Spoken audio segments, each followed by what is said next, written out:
Barks Alpha here, reporting for Newshound from a beach in Brazil with your 24-hour crypto news roundup. On today's bulletin, rapper Drake faces RICO suit over alleged crypto casino stream rigging. BTCTurk platform is drained for $48 million in third massive security failure. New report alleges US Gov Bitcoin sales, despite Trump's protective order. China criminalizes real-world asset tokenization. And Ethereum dev activity smashes records. Let's dig. Global superstar, Drake, has been named as a lead defendant in a federal class action lawsuit filed in Virginia, alleging he used an illicit crypto gambling empire to fund a massive music botting scheme. The complaint accuses the rapper and high-profile streamers like Aiden Ross of using the platform Stake.us to wash millions of dollars in unregulated tips. The funds were allegedly funneled into streaming farms to artificially inflate Drake's play counts on Spotify and Apple Music. In other news, for the third time in less than 2 years, the Turkish crypto giant BTCTurk has fallen victim to a devastating cyber attack, with hackers siphoning $48 million from the exchange's hot wallets. The New Year's Day breach targeted assets across multiple networks, leading to a temporary halt of all transfers. This latest failure follows previous major security incidents, sparking a regulatory firestorm as authorities investigate a documented pattern of operational risk at the nation's leading trading platform.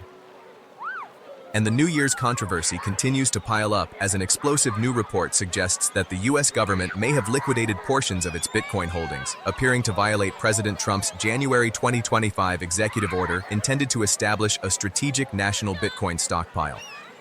The directive specifically prohibited the sale of government BTC acquired through forfeitures, mandating instead that it be maintained as a Federal Reserve asset. However, recent blockchain data suggests thousands of coins were moved to exchanges, sparking a firestorm of criticism from crypto advocates who view the move as either a failure of interagency coordination or a direct defiance of the administration's stated HODL policy.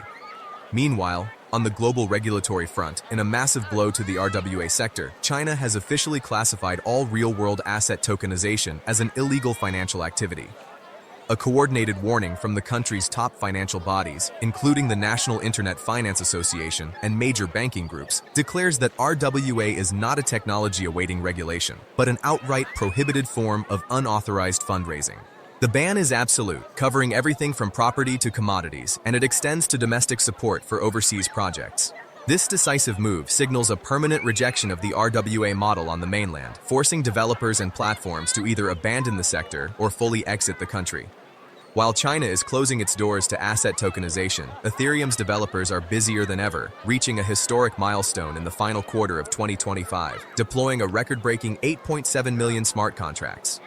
This surge represents an exponential increase from previous peaks, far surpassing the 6 million deployments recorded in 2021.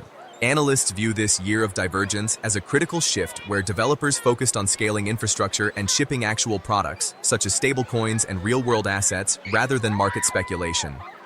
With Ethereum now hosting 54% of the global stablecoin supply, the network is solidifying its role as Wall Street's crypto darling and the industry's primary execution and settlement layer heading into 2026.